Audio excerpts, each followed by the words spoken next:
السلام علیکم ورحمۃ اللہ وبرکاتہ۔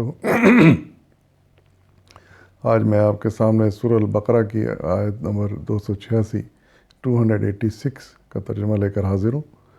یہ سورہ بقرہ کی آخری آیت ہے اور اس کا ترجمہ کچھ یوں ہے، سماعت فرمائیے۔ اعوذ باللہ من الشیطان الرجیم، بسم اللہ الرحمن الرحیم۔ اللہ کسی متنفس پر اس کی مقدرت سے بڑھ کر ذمہ داری کا بوجھ نہیں ڈالتا۔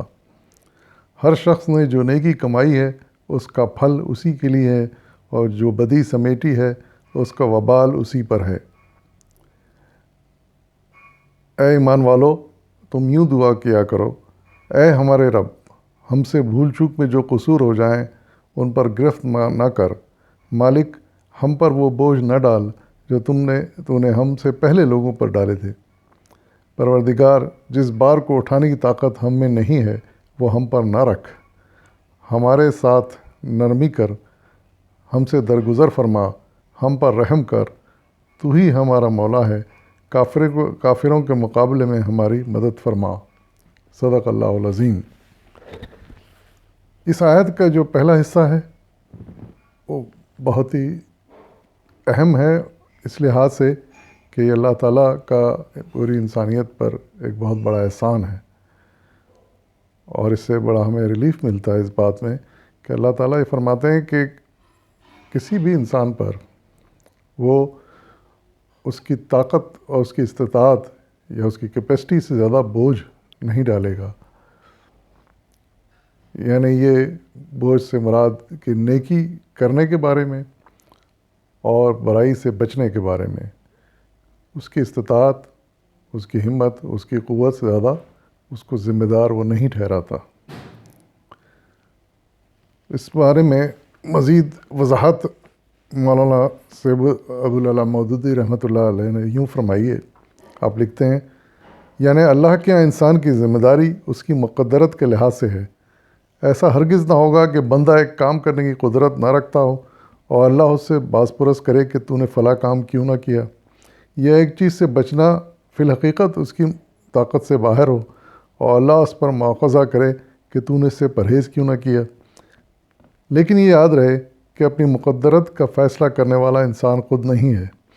اس کا فیصلہ اللہ ہی کر سکتا ہے کہ ایک شخص فی الحقیقت کس چیز کی قدرت رکھتا تھا اور کس چیز کی نہیں رکھتا تھا، اور ظاہر ہے کہ خالق سے زیادہ مخلوق کو کون پہچان سکتا ہے۔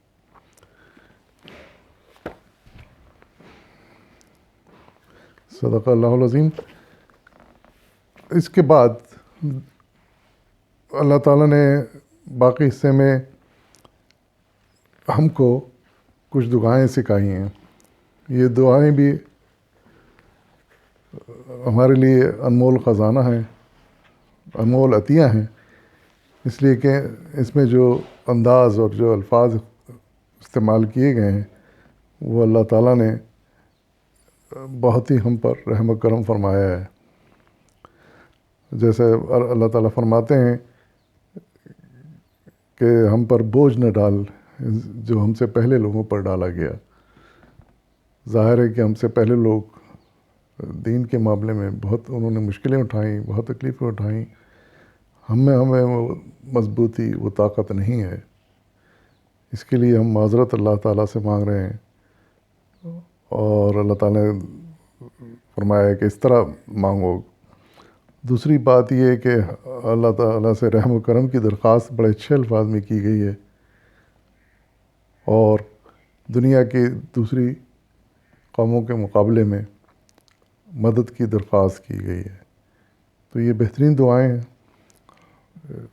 ان کو دہراتے رہنا چاہیے اور یاد رکھنے کی کوشش کرنی چاہیے۔ صدق اللہ العظیم، وآخر دعوانا الحمدللہ رب العالمین۔